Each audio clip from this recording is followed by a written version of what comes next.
Nos ha pasado con la crianza de los hijos. He tenido la oportunidad de charlar con varios padres que expresan abiertamente no creer en los principios bíblicos que la Escritura habla sobre cómo criar a nuestros hijos. Estamos rodeados de principios de psicología, y no porque los principios de psicología sean malos, pero antes que la psicología existiese, que es una ciencia muy nueva, cabe decir y es bueno aclarar, ya la palabra del Señor regulaba y enseñaba a las esposas y a los esposos. Y poco a poco parece que nos vamos apartando de la palabra y así se va erosionando el terreno donde edificamos casa, donde edificamos familia, donde edificamos iglesia. Por eso es importante dedicar estos tiempos y que no parezcan muchas horas, que no parezca que es mucho, porque luego nos damos cuenta que cuando tenemos que ver con nuestros hijos o con los amigos la saga del Señor de los Anillos, se nos pasa volando. Y cada película de esa no dura menos de 3 horas y media, menos de 2 horas 40, 2 horas 60, 3 horas. Y expuestos a la palabra del Señor hay mucha ganancia. Pero no solamente por lo que podamos oír que no hayamos oído, sino por lo que el Señor va sembrando en nuestro corazón. Sabemos que la mayoría de los que ha decidido estar en esta jornada son buena tierra. A ver, toque a alguien que tenga cerca y dígale: vos sos una buena tierra. Somos buena tierra. Si no, no estaríamos acá. Si no fuéramos buena tierra, no estaríamos acá. Y cuando la semilla cae en buena tierra, hay seguridad de tener una ganancia de 30, de 60, y la locura que Jesús dijo al hablar del 100 por 1. ¿Sabe que hablar de semilla del 100 por 1 es imposible de manera agrícola? Siempre que los chacareros siembran, nosotros lo sabemos. Bueno, por acá está Mauro. ¿Mauro está o ya? ¿No está? Ahí está Mauro. Ah, está, ya se fue.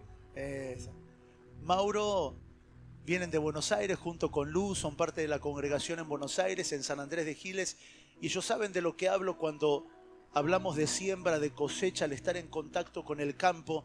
Es imposible que todas las semillas que siembres dé cosecha, porque algunas se las come la oruga, otros se lo come el ave, otras quedan ahí infructuosas. Cuando Jesús nombra y dice que da 100 por 1, está haciendo alusión a un número y a una probabilidad en su tiempo que era cosecha perfecta. Sembraste 100, cosechaste 100. Sembraste 1000, cosechaste 1000. Es imposible. Pero cuando la semilla de la palabra de Dios cae en un buen corazón, en una buena tierra, esa semilla no se pierde. Yo todavía recuerdo la vez que pude conocer al apóstol Gustavo, hace varios años atrás ya, nuestra amistad con el profeta Jonathan, que es su hijo, con el apóstol Gustavo ya va derecho casi para los 17 años, 18 años que nos conocemos y caminamos juntos. Y recuerdo todavía haber oído palabras en él, en Rosario, en una conferencia de hijos y amigos ministeriales, se llamaba así. Recuerdo que muchas palabras que él habló allí en aquel tiempo, hace 17 años atrás, fueron muy confrontativas, fueron muy difíciles de digerir, pero algo golpeó y quedó adentro. Y eso fue trabajando, eso va trabajando, la palabra va trabajando. No tomes esta jornada como que usted tiene que aprenderlo todo y aplicarlo todo. No, tómese su tiempo, tomémonos el tiempo. Los cambios rápidos, los cambios bruscos no resultan, no dan resultado. No debemos hacer cambios por impulso. No debemos hacer cambios violentamente. Debemos cambiar por vida. Claro que cuando nos miramos frente al espejo en una de esas salidas del baño o cuando nos estamos cambiando la ropa decimos: ¿se achicó la remera? No, no se achicó la remera. Creció el cuerpo. Y ahí nos ponemos y nos enojamos y queremos hacer cambios bruscos. Hoy no ceno. Y no funciona. No funciona. Nadie baja de peso por cambios bruscos. Nadie baja de peso por impulsos. Es una disciplina, es una vida. Es respetarlo poco a poco. Me cuido hoy, me cuido mañana, me cuido pasado, tras pasado no me cuido, después me cuido. Es una disciplina. Tomemos esta palabra, el Señor nos está hablando. Es una palabra seria, no es una palabra rimbombante o que viene a ser contra de algo. Tomemos esta palabra y meditémosla. Guardemos en nuestro corazón lo que el Señor nos está hablando. Hablar de la iglesia vista y concebida desde la gracia no es menor. Es un gran compromiso porque todos tenemos la visión de la iglesia de donde nos hirieron, donde salimos o donde estuvimos y hoy no estamos más. Entonces tenemos una visión deformada. Es como la persona que se divorció o la persona que se separó o la que se le frustró un noviazgo. Tendrá una visión sesgada sobre el sexo opuesto, sobre el diseño familiar, matrimonial, y pobre de aquel que se acerque a oírlo, porque el consejo no será bueno, porque la herida sangra, porque el corazón está herido. Concebir y ver a la iglesia desde la gracia es volver al origen. Volver al origen. Porque las visiones que tenemos de la iglesia hoy, en un tiempo donde todo es imagen, es peligroso. Por favor, y voy a hablar algunas cosas con mucha sinceridad y verdad, y no quiero que se tome como que uno está haciendo burla o está diciendo que está mal o está bien. Lo dije a la mañana temprano. Cuando nosotros hablamos en estos ámbitos no hay cosas buenas y malas. Hay cosas que producen muerte y cosas que producen vida. Pero nunca nuestro asunto es vamos a hacer las cosas buenas. Porque cuando la Escritura habla de obras muertas, está hablando de las cosas buenas del ser humano. ¿Qué son las obras muertas de las que habla Hebreos capítulo 5 y Hebreos capítulo 6? Está hablando de las cosas que nosotros consideramos que son buenas y para Dios son muertas. ¿Por qué? Porque a pesar de que son buenas humanamente, al no tener la voluntad de Dios y la vida de Cristo, son muertas. Son muertas, obras muertas, obras que no portan vida de Dios. Fueron buenas, sí, pero no llevan la vida del Hijo, no producen vida. Y hoy tener a nuestros hijos adolescentes y a nuestros jóvenes que ponen un video en YouTube y piensan que hacer una ronda y que cantar es adorar, es un gran riesgo para la generación que hoy está absorbiendo la vida de la iglesia. Claro que la canción es una gran expresión de la adoración, pero si alguien es serio bíblicamente, no hay manera de relacionar la música con la adoración. Desde las primeras impresiones de Abraham, que es la primera mención de la adoración, y desde las primeras impresiones de Job, que es la primera mención de adoración, no hay manera de relacionar adoración con música. Ahora, que es una expresión de la adoración cantar, por supuesto, como dar un beso o regalar un ramo de rosas es una expresión del amor. Pero que nosotros confundamos que si regalo un ramo de rosas amo, es un peligro. Chicas, abran los ojos. No siempre un chocolatín en la semana de la dulzura es que está enganchado con vos. Los llantos que hemos tenido que atender en las consejerías pastorales con Romy. Porque en la semana de la dulzura me regaló un bonobón, tan caro que está el bonobón. Y ya aludieron que la amaba. Son expresiones del amor, pero no garantiza amor. El amor es mucho más profundo. El amor es mucho más profundo. Y la adoración es mucho más profundo. Jesús marca una gran diferencia cuando a la mujer samaritana le dice que no va a ser en el monte de Gerizim, no va a ser en Jerusalén, donde se iba a adorar, que la adoración tendría centro en el Espíritu. Y así cambia absolutamente todo. Por eso concebir a la iglesia desde la gracia es permitir que el Señor con su agua limpia borre, cristalice, limpie nuestra visión de la iglesia. La iglesia del Señor es gloriosa. La iglesia del Señor debe movilizarse para anunciar el mensaje de las buenas nuevas a través de una vida saludable, de una vida de amor. No podemos salir a predicar por contención. No podemos salir a predicar para ver quién se queda primero con el territorio. Bueno, yo vine acá, entonces como yo soy el primero que vengo, yo me quedo acá y soy el dueño de esta región. No, debemos predicar porque la iglesia es movilizada y es movilizadora. Y debemos ir por generosidad para desprendernos. Hay mucha salud en tener acciones espirituales sin esperar ninguna recompensa. Hay demasiada salud allí. Hay demasiada salud allí. Cuando desde hace unos años atrás parecía que todo lo que hacemos, como dice el viejo dicho, no se da puntada sin hilo. qué va a sacar, qué le vamos a dar, qué va a pasar. Pero la iglesia debe movilizarse, la iglesia debe ser vista desde la gracia. Debe ser vista desde la gracia. Declaramos que los pastores los años que vienen van a estar más fuertes, porque no van a tener una visión sesgada de la iglesia por asamblea, por eclesia o por multitud. Van a tener una visión de la iglesia por medio de la gracia. Amados, los avivamientos comenzaron con 1, 2 o 3 personas. Nunca comenzaron por multitudes. Las multitudes fueron una consecuencia. No fue el inicio. Los avivamientos comenzaron por 1 o 2 personas que se pusieron a orar. Evan Robert, el gran avivador de Gales, con 23 años, él oraba en su cuarto, oraba en la iglesia. Podemos nombrar varios de los padres de los avivamientos que pasó en Inglaterra y en otros lugares. Comenzaron por 1 persona, por 2 personas que oraron al Señor, que se dispusieron. Creemos que los pastores van a estar más fuertes los años que vienen. La visión de muchos ministros no van a ser cegada por las multitudes, por la concupiscencia, por lo que puedo ganar, por el prestigio, por la foto que me van a sacar, por lo que van a pensar de mí si me ven con tanta gente. No es por allí. La iglesia que se concibe desde la gracia. Primera de Corintios capítulo 1 verso 4, dice el apóstol Pablo, Primera de Corintios capítulo 1 verso 4, gracias doy a mi Dios siempre por vosotros, por la gracia. Puede tocar a alguien que está haciendo la digestión y toda la sangre le está bajando al estómago.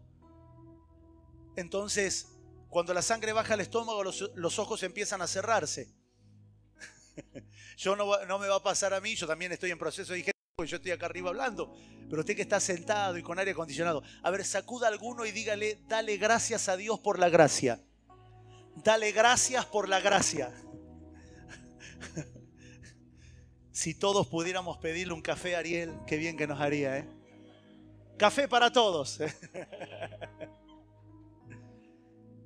Verso 4 del capítulo 1 de Primera de Corintios. Gracias doy a mi Dios siempre por vosotros, por la gracia. ¿Por qué daba gracias Pablo? Por la gracia de Dios que os fue dada, ¿en quién? ¿En quién estaba la gracia? Leíamos esta mañana, Juan capítulo 1, en Cristo Jesús. Ya ahora para Pablo es Cristo Jesús, para Juan fue Jesucristo. Porque Jesús es la forma humana, Cristo es lo que está dentro de él, pero para Pablo era Cristo Jesús. Verso 5, le dice a la iglesia en Corinto, porque en todas las cosas fuiste enriquecidos en él, en toda palabra, en toda ciencia. Miren toda la riqueza que tenía la iglesia de Corinto. Y usted y yo somos igual. Hay demasiada riqueza en la iglesia del Señor. Pastores Copa de Santiago del Estero, pastores Alarcón, pastores... Hay demasiada riqueza en la iglesia. Hay gente que tiene dones de profecía, dones de ciencia y no lo sabe. No lo sabe. Gente que tiene dones de milagros, don de hablar en lengua, de discernimiento y no lo sabe. El Señor tiene que comenzar a destrabar esos dones y los pastores tenemos que volvernos doctores de la gracia y técnicos como nos enseñaba el apóstol Gustavo para poder activar esos dones en la iglesia. No para prestigio propio, no para destrabar una agenda. Porque pareciera que a la primera explosión de don de un miembro no lo podemos tener más porque tiene agenda por todos lados.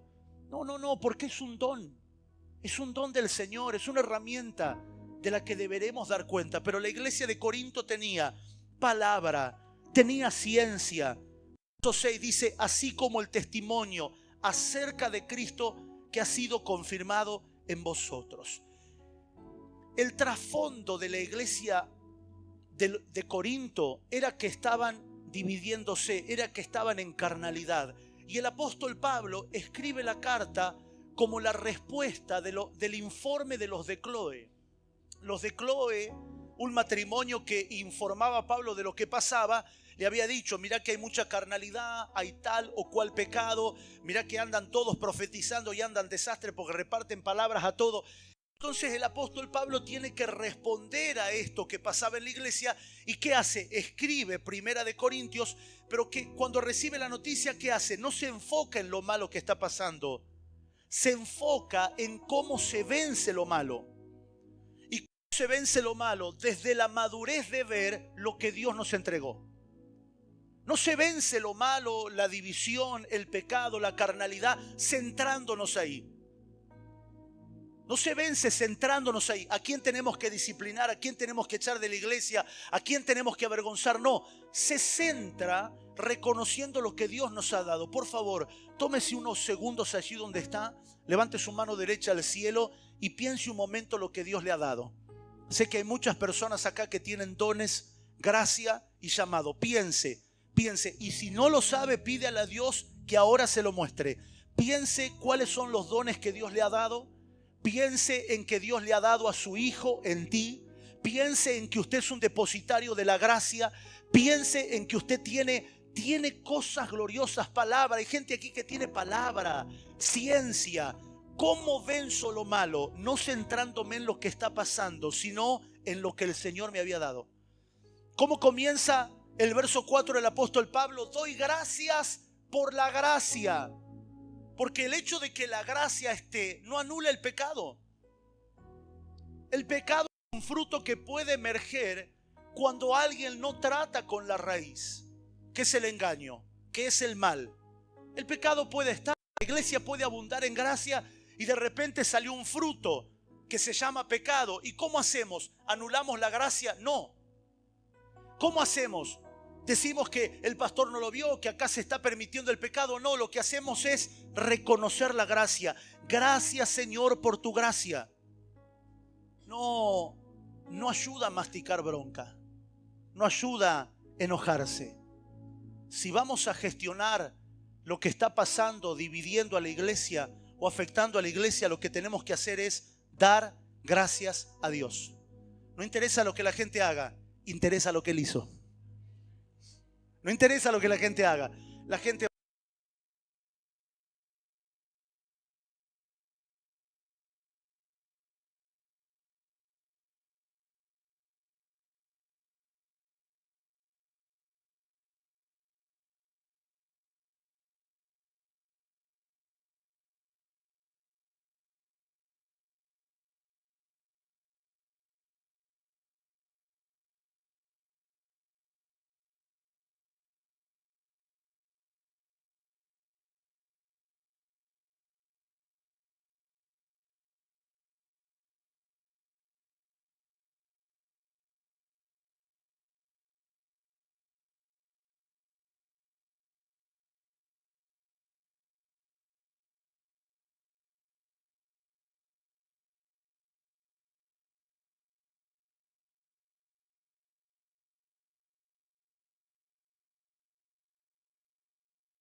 matrimonial, vénselo desde la gracia.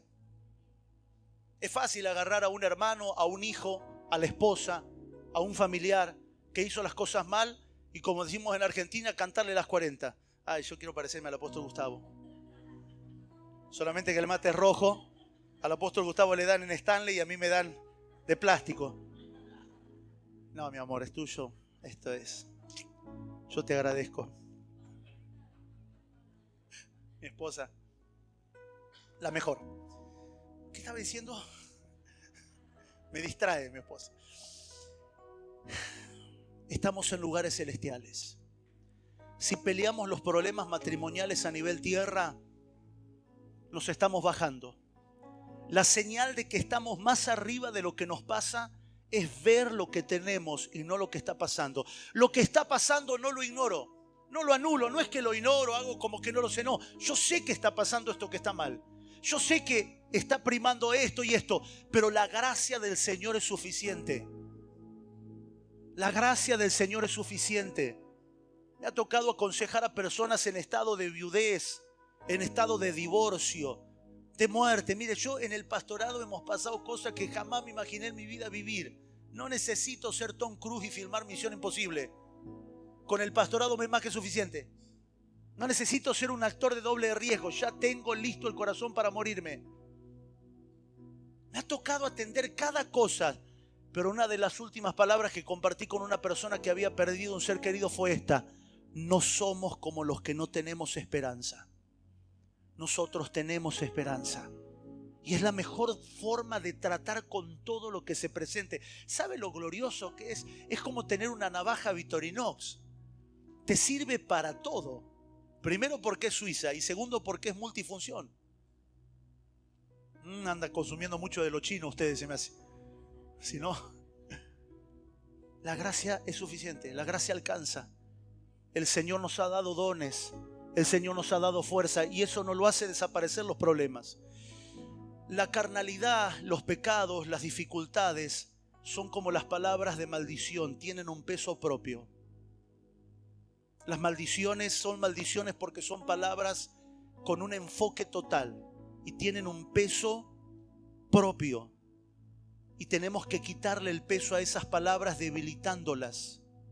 ¿De qué manera debilito las palabras, las potestades y los principados? Declarando que la gracia es superior a todo. Levante su mano, diga: la gracia de Dios es superior a todo. Quiero darte esta palabra de parte del Señor y no lo estoy timando, no lo estoy engañando. Quiero darte esta palabra. Levante su mano. Usted no será vencido por ser un portador de la gracia del Señor. No serás vencido. ¿Usted quiere saber lo que es sentirse invencible? Siga aferrándose de la gracia. El apóstol Pablo dice que tenía un aguijón y la gracia le era suficiente. El apóstol Pablo se sentía incapaz y débil de hacer algunas cosas y la gracia le era suficiente. El apóstol Pablo sabía que iba a Jerusalén para que lo apalearan, lo azotaran y hasta pasar a ser muerto y la gracia era suficiente. ¿Usted quiere sentirse invencible? No necesita ponerse la capa de Superman.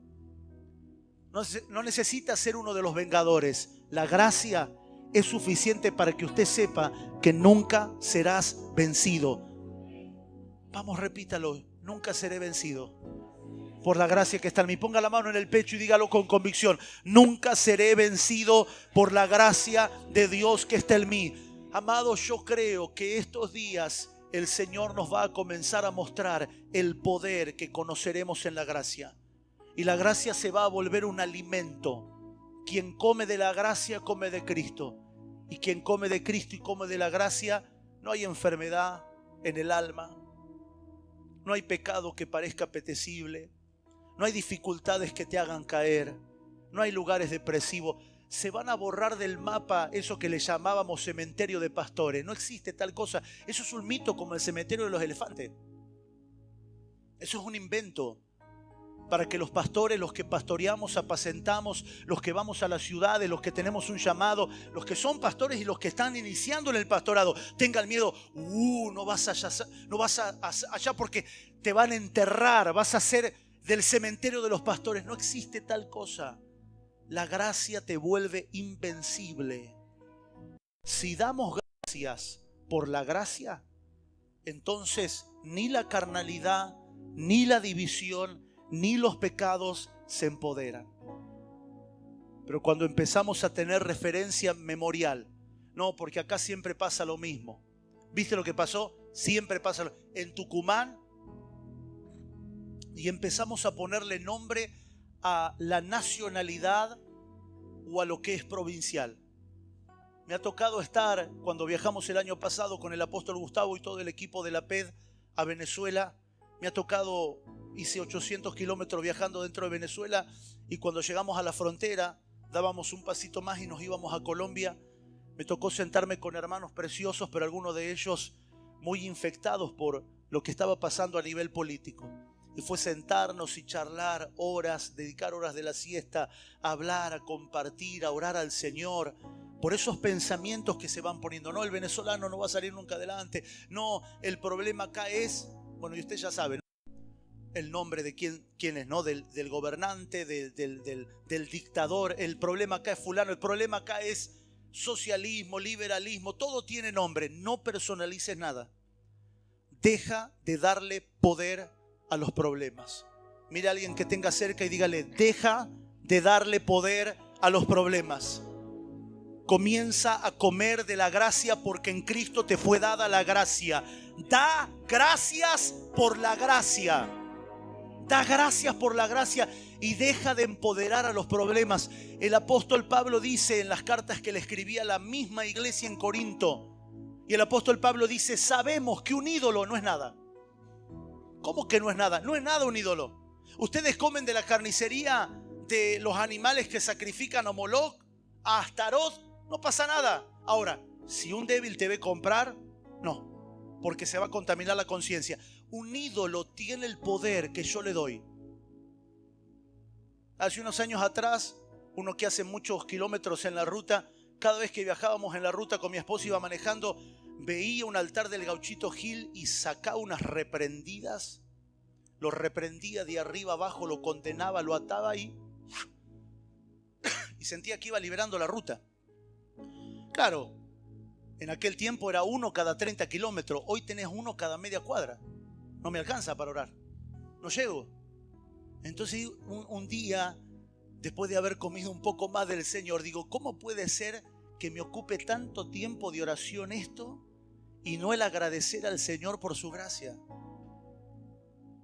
Si nosotros creemos que eso va a ser una diferencia, los ídolos tienen el poder que nosotros le damos. Mire de vuelta a alguien que tenga cerca y dígale, deja de darle poder a los ídolos, a la división, al pecado. Esto no es no hablar, esto no es no decir, no. Esto es dar gracias por la gracia, porque se va a terminar el tiempo en que los pastores se enfermaban. ¿Por qué? Porque el sustento de la gracia va a ser mayor que la satisfacción de una congregación que no da problemas. Que no haya problemas en una congregación es como pensar, bueno, mi hijo es tan grande, ya están fuera de casa, no voy a tener problemas. ¿Qué? Yo tengo hijos que son adolescentes, pero si usted se está haciendo esa ilusión, desde ya se la rompo. Pues los hijos se casan, se van afuera y no significa que se acabaron los problemas. Ahora uno tiene que seguir porque uno oficia de padre todo el tiempo. Todo el tiempo estamos oficiando de padres. Creer que voy a pastorear en un lugar que no va a haber problema, que no voy a tener dificultades, que no se me va a venir uno, que no va a ir otro, es una mentira. Pero es la gracia la que me sustenta. No es lo que veo con mis ojos, no es la alabanza que me da un colaborador, no es el padre espiritual que me dice uno, no. Nuestra fuerza no está en que uno me dice papá, el otro me dice abuelo espiritual. No, nuestra fuerza está en la gracia. Miren lo que dice el verso 7 del mismo capítulo 1. Sigue hablando y dice, de tal manera que nada os falta en ningún don, esperando la manifestación de nuestro Señor Jesucristo, el cual también os confirmará hasta el fin, para que seáis, ¿para qué nos confirma? Para fama, para promoción, para que la gente nos vea con el don. No, nos confirma para que seamos irreprensibles. ¿Quién puede ser irreprensible? ¿Quién? ¿Quién puede no ser orgulloso? ¿Quién puede no creérsela? ¿Quién puede no tomar en sus manos el don y utilizarlo para su propio favor? Solo el que comió de la gracia. Quien no come de la gracia se adueña del don. Quien no come de la gracia hace su ministerio. Este es mi ministerio. Estas son mis ovejitas. Un pastor de la ciudad muy precioso, a quien amo y respeto mucho, de la ciudad donde vivimos en Buenos Aires. La vez pasada nos encontramos, nos cruzamos con los vehículos y frenamos y nos saludamos, porque bueno, es una ciudad pequeña. En ese lugar usted se cruza con todos.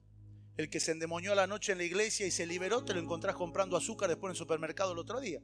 Ahí no podés escapar de nada. Y con él nos cruzamos, nos abrazamos, el pastor Tapia. Y me dice, la vez pasada te vi, andabas con una de mis ovejitas. Digo, no sabía que tenías animales. Y él, que me conoce, pues ya hace como 11 años que nos conocemos, me dice, vos sabés a qué me refiero, me dice.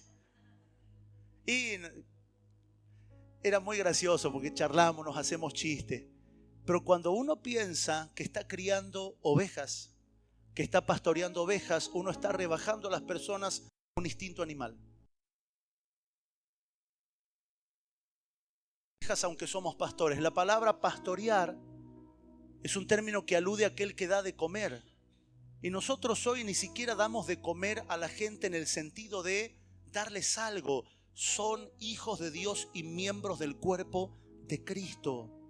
Ahora, ¿cómo ser irreprensible? Comiendo de la gracia, permaneciendo en la gracia. La gracia, ¿cómo nos es suministrada la gracia? La gracia nos es suministrada cuando aprendemos a tener tiempos con el Señor.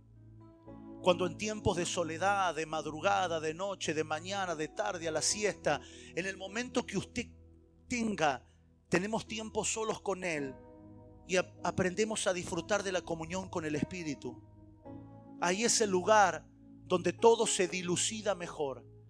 Los israelitas le llamaban a esto Sión. Sión era un monte, pero para los israelitas, a medida que fue pasando el tiempo, Sión le quedaba muy lejos para ir. Así que ellos hacían Sión cuando ellos estaban con Dios y las cosas se podían ver claramente. Por eso la palabra Sión en el hebreo tiene raíz en la palabra que significa lugar donde no hay ambigüedades. Solo hay una voz, solo hay una claridad, no hay dos voces. Eso es Sión en la Biblia. Un lugar donde cuando estamos con el Señor solo oímos su voz y ya no vamos a juzgar a nadie según la carne. Vamos a verlo como Él los ve. Levante su mano, proclame conmigo: voy a empezar a ver a las personas como Dios las ve. Vamos, mueve esa mano, diga: voy a empezar a verlas como el Señor las ve. Voy a empezar a amarlas como el Señor las ama. Porque sin la gracia nosotros vemos a las personas con los intereses personales. No, este va a ser bueno para el ministerio. No, este va a ser bueno para ponerlo en la guitarra. Qué bueno que nos vino porque no teníamos baterista. Qué bueno que nos vino porque no teníamos guitarrista. Uy, hace tiempo que estábamos orando por un trompetista. Y metiste el de la trompeta y lo que hizo fue ruido. ¿Pero por qué? Porque vemos a la gente desde nuestro interés. No lo vemos como el Señor los ve. No lo vemos como el Señor los ve. Pero ese tiempo en la gracia se acaba porque empezamos a ver a las personas como Él los ve. Es más, cuando la gracia aumenta y cuando comemos mucho de la gracia, las imperfecciones, las debilidades son absorbidas. El Señor comienza a absorber. Desde la perspectiva de la gente piensa que usted es más siervo de Dios, más pastor. No, la verdad que... Y te dan el dicho como Gardel, ¿no? Estás predicando mejor que nunca. No, la verdad que el Señor te está usando poderosamente. No, la verdad que sos un gran siervo de Dios. No, es que comí más de la gracia y la gracia está absorbiendo debilidades, está absorbiendo imperfecciones, todo lo está absorbiendo y ya no soy yo. Yo soy el mismo desastre de siempre. Es la gracia del Señor en mí. La Escritura dice: por la gracia del Señor soy lo que soy. Y no soy yo, es el Señor en mí. Ponga la mano sobre alguien que tenga cerca y proclame esta palabra en oración algunos segundos. La gracia del Señor te va a absorber debilidades, todo lo que esté en ti. La gracia del Señor lo va a absorber. Vienen días donde no serás visto, será vista la gracia del Señor. Vamos, proclame sobre su hermano y su hermana: Señor, perfecciónalo en tu gracia. Perfecciónalo en tu gracia. Toda debilidad, toda imperfección sea absorbida por tu gracia. Suministra gracia, suministra gracia, suministra gracia, suministra gracia. Que cambie su visión en cómo ve la gente, que cambie su actitud en cómo concibe la iglesia, que cambie, suministra gracia, gracia, gracia, gracia abundante, gracia abundante. Aleluya. Gloria a Dios. ¿Cuántos dicen amén? Juan capítulo 1 verso 14. Vamos, que esta palabra va a ser compacta como la de esta mañana y luego dejaremos el tiempo que resta al apóstol Gustavo, que probablemente terminemos un poquito antes del horario para que él tenga tiempo de saludarlo a todos los que quieran saludarlo, porque así él lo quiere, antes de que parta, porque de aquí sale directo al aeropuerto. Pero vamos a hacer esta parte que es bien compacta, pero es muy instructiva. Juan capítulo 1, verso 14 dice: y aquel verbo fue hecho carne, hablando de Jesús, y habitó entre nosotros, y vimos su gloria, gloria como del unigénito del Padre, lleno de gracia y de verdad. ¿Puede repetirlo conmigo? Lleno. Quiero decirles que los apóstoles del Cordero, los contemporáneos a Jesús, los que seguían a Jesús, sus 12 discípulos en la tierra, dijeron que vieron a Jesús lleno de gracia y de verdad. Juan aclara: lo vimos. Esto no es un testimonio de que lo leímos, alguien nos contó. No, yo la verdad que lo veía por CD, lo veía por YouTube. No, lo vimos. No fue un pensamiento o una percepción de él. No, lo vi. Vi que estaba lleno de una sustancia que estaba dentro de él. Sí, por dentro tenía órganos, tenía hígado, tenía pulmón. No era eso. El espíritu de esta persona. Había algo. Y ellos no supieron definir. No dijeron: adentro está el Cristo que Él es el Cristo. No. Pedro lo dijo cuando el Padre se lo reveló: tú eres el Cristo, el Hijo del Dios viviente. Pero los discípulos, Juan describe como que estaba lleno de una sustancia. Él estaba lleno de gracia y de verdad. Por fuera tenía un color de cabello, una humanidad. Se podía ver la apariencia que tenían los judíos, que eran como los árabes del norte.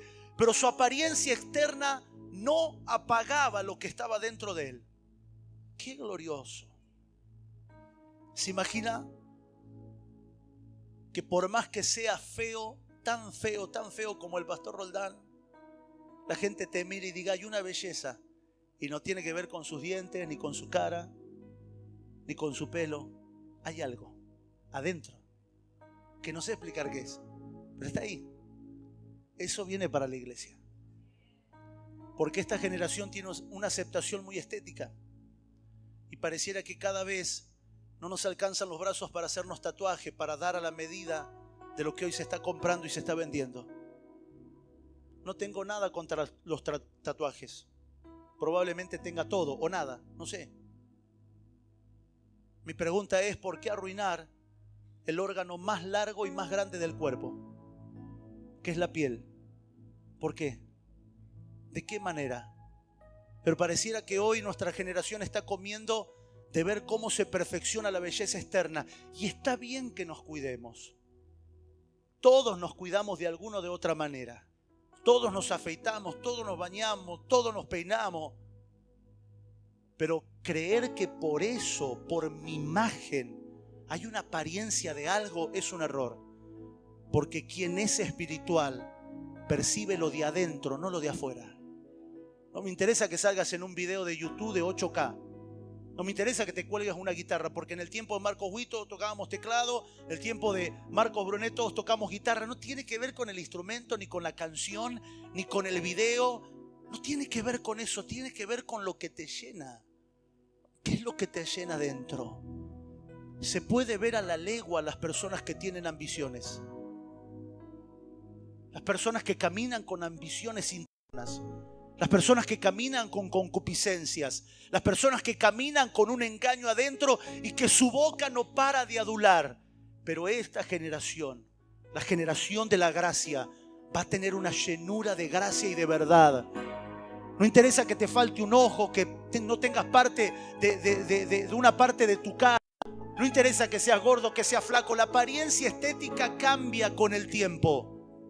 Ojalá pudiéramos conservar la cinturita de cuando nos casábamos. Hasta los 40 me entraba el pantalón con el que me casé. Igual que a Guille. Ahora ya no. En mi tiempo, cuando me casé hace 20 años atrás, yo usaba chaleco. Ya no. Pero no es eso. Hay una llenura adentro. Ponga la mano en el pecho, porque percibo que el Señor está ministrando mucho de nuestros corazones. Hay una belleza que no se logra con la estética, no se logra con la imagen, no se logra con nada. Es la llenura de la gracia. Y se va a hablar de esta generación, que esta generación es una generación llena de gracia. llena de gracia. Quizás no tengas la oportunidad nunca de grabar un video. Quizás no seas para la cámara. Hermano, yo quisiera decirle, pero le mentiría si le diría que el 2020, el 2021 y el 2022 disfruté de estar delante de la cámara. No, para mí fue una tortura. Mi esposa sabe. Volví a casa frustrado, enojado, amargado, viendo ese agujero negro y teniendo que imaginar a toda la congregación que me veía del otro lado. No lo disfruté. No lo disfruto. Lo hacemos por una necesidad que tenemos de dar a conocer la verdad. Pero no es eso. Quizás nunca aparezcas en un video, quizás nunca te filmen, pero hay una llenura de gracia que la gente va a viajar kilómetros para compartir, aunque sea unos minutos con eso. Los discípulos lo vieron. ¿Y sabe qué es el Evangelio? Anote esto, por favor, porque lo aprendí hace algunos años atrás con el apóstol Juan Balistreri, y esta palabra fue un tema de mucho estudio junto con mi esposa. Anote esto, el Evangelio es una comprobación de la gracia de Dios. Ese es el Evangelio. ¿Hasta qué punto se puede probar un Evangelio? El Evangelio se puede probar si hay gracia. Si no, es como tener un auto, mostrarlo, lavarlo. Pero no arranca, no sirve. ¿Dónde están los autos que no arrancan, no lo prenden? En el museo. Tienen historia nomás. El Evangelio es una comprobación de la gracia de Dios. Es decir, el Evangelio es algo vivo. El Evangelio es algo que debo comprobar en mi vida. No son 4 pasos para ser salvo. Cuando usted está con una persona en el puente que se quiere suicidar, no te alcanza para decirle los 4 pasos. Cuando usted está con una persona que tiene pensamiento de suicidio y mañana no sabe si lo va a ver, no te alcanza. Usted no tiene tiempo de hacerle la confesión de fe. No hay tiempo de darle los 4 pasos de la salvación. No hay tiempo de contarle una historia bíblica. Lo tiene que comprobar en usted. Lo tiene que comprobar en usted. Tiene que ser y va a ser una experiencia tan fuerte como lo que le pasó a Zaqueo con la sola imagen de ver a Jesús sentado en su mesa. Devolvió todo lo que había robado. Y para alguien codicioso, avaricioso como Zaqueo, que eso pasara, solo la gracia lo puede hacer. No es la presión de un pastor la que hace confesión de pecados. Hace años renunciamos a ser comisarios de la iglesia. ¿Qué anda pasando? Ahí espiando a los creyentes, abriendo el oído al hermanito que nunca falta. ¿Sabe dónde lo vi? Quiero contarle, hay que librarse de todos esos colaboradores que no son proféticos, sino que te hacen oír lo que usted justo no necesita oír. ¿Por qué? Porque lo estoy amando a mi hermano. Porque sé que el Señor lo va a transformar. Sé que el Señor va a hacer una obra en él. Y me viniste a decir justo lo que no necesitaba oír. Porque si de defectos hablamos, podemos hablar de todos. De todos. Pero justo me dijiste lo que no necesitaba oír. ¿Quién es un colaborador del Señor? Aquel que puede saber mucho de todo, pero solo habla lo que se precisa oír. Solo habla lo que aporta la charla. Es como cuando está en una mesa. Solo hablas lo que aporta la charla. Y el Evangelio es algo vivo que se debe comprobar en nuestra vida. Es la gracia de Dios. Yo proclamo que vendrán personas a tocar ese Evangelio en tu vida. No interesa que vivas en un barrio, que vivas en la capital, en el centro, aquí en el sur, en el norte. La gente va a querer tocar eso que está vivo dentro de ti. Por eso es que la gracia no se puede definir. Y cada vez que hablamos de la gracia nos sentimos cortos porque es como rasguñar la superficie y nunca poder llegar a profundidad. Porque la gracia es esa naturaleza divina que abunda y tiene tanta abundancia,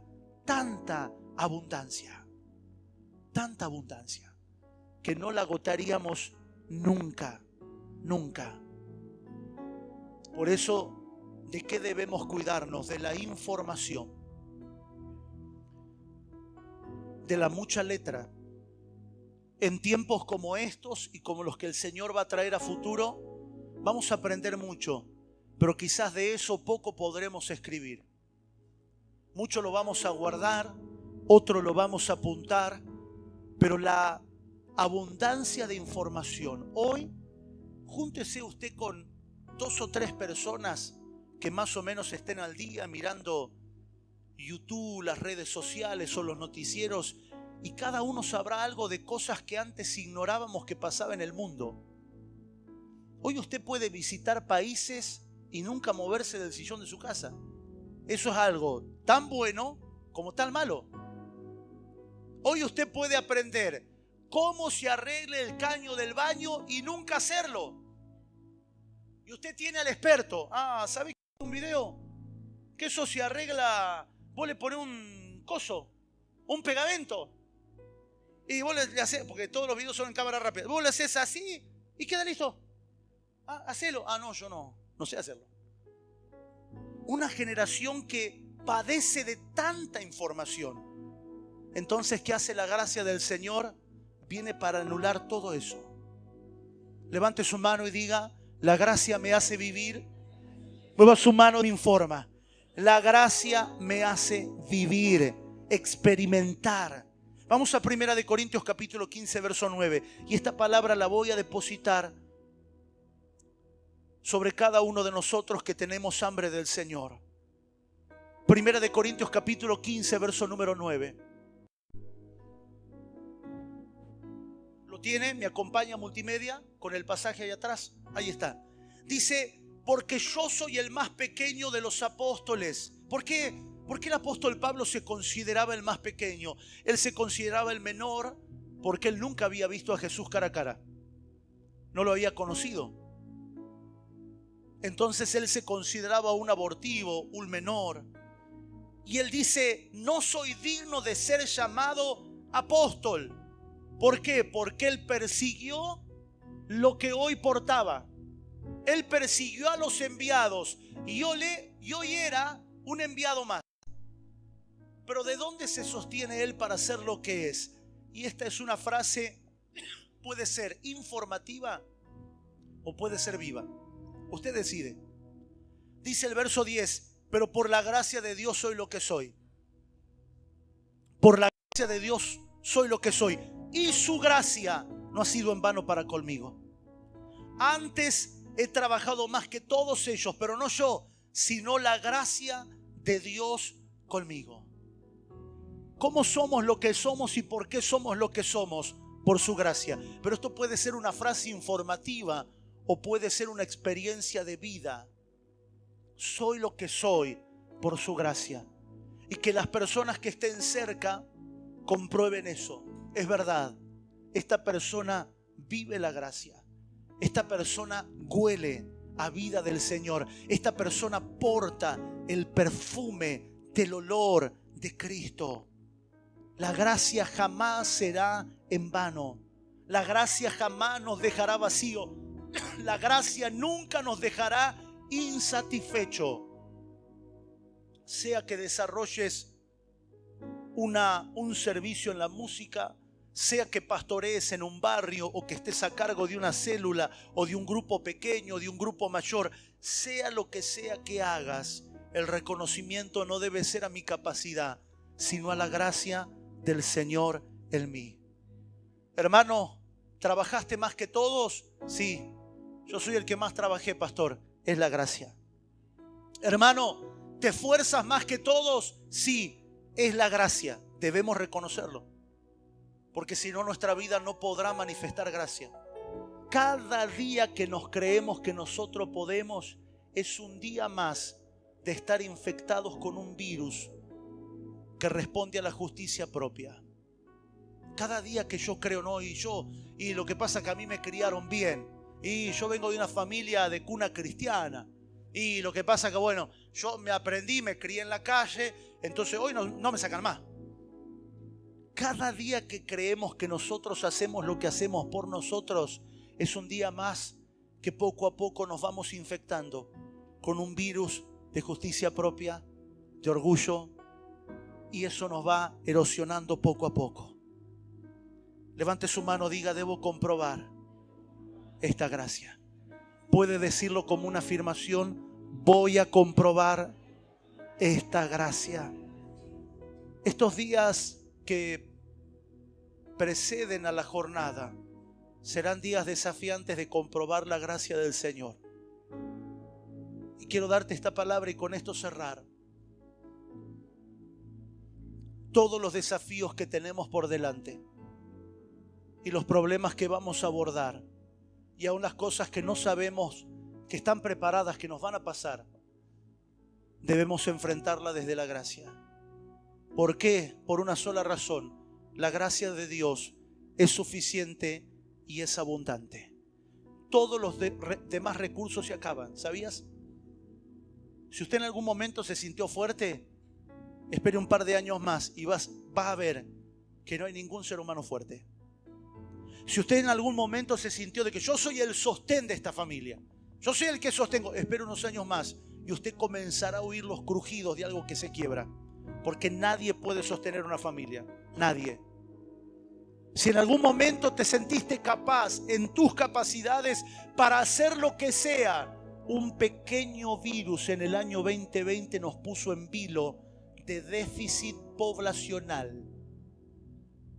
Un virus que graciosamente ni siquiera lo podíamos ver. Mi papá, un hombre que tenía 45 años de trayectoria en el Evangelio, estacionó su auto, se hizo el hisopado y se fue a internar, dejando el auto estacionado con la llave puesta, pensando que en 15 días volvía. Nunca más volvió. Partió con el Señor. Un virus invisible, pequeño, indetectable. Fue tal el pánico que embargó a muchas personas que ni siquiera queríamos hablar con alguien. Teníamos tanto alcohol encima que si había una chispa en el ambiente nos prendíamos fuego. ¿Qué pasó? Algunos lo demonizaron, otros lo hicieron técnico, otros comenzaron con las teorías de conspiración. Todo valía. Y las iglesias, los auditorios cerrados. Algunos no teníamos ni idea lo que era transmitir por internet, ni idea. No estábamos preparados. Si en algún momento nos sentimos capaces y fuertes, solamente haga memoria 5 añitos atrás. Y usted sabrá de que la vida del hombre es como el soplo. Solo somos fuertes en él.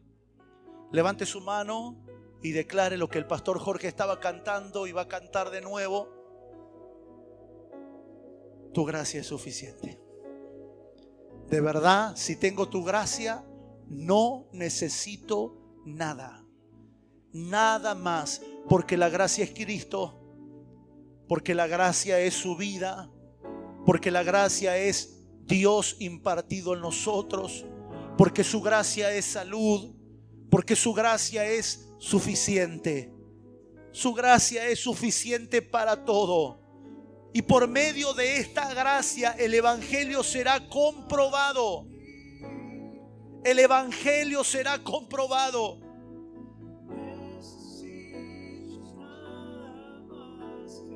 Van a venir personas y van a tratar de examinar el Evangelio y solo encontrarán gracia.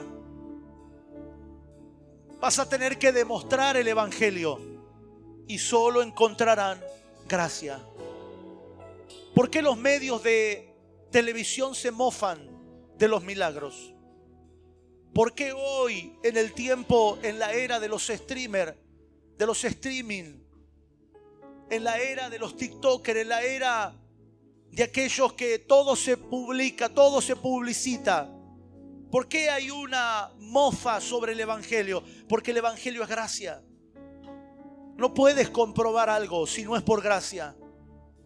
No puedes examinar algo si no entiendes de la gracia. Es la gracia. Y si no nos dedicamos a la gracia, el Evangelio no tiene sentido. Pero no la gracia barata. No la gracia que utiliza a alguien para justificar que pecó. No la gracia ambiental. La gracia sustancial. Jesús no provocaba ambientes de gracia. Jesús estaba lleno de gracia. Es muy diferente. La gracia es falsa y es mentira Cuando escuchas a un predicador hablar de que la gracia es ambiental, de que la gracia es un lugar donde hagas lo que hagas, nada va a pasar. No, la gracia es una llenura, la gracia es una sustancia, la gracia es la fortaleza de tu vida, la gracia es tu alimento, es su gracia. No necesitamos nada más. Cuando tenemos su gracia nos damos cuenta que los cielos están abiertos. Los cielos no deben abrirse, ya se abrieron en Cristo y no se cerraron más. Vamos a proclamarlo un momento, profetícelo, declárelo.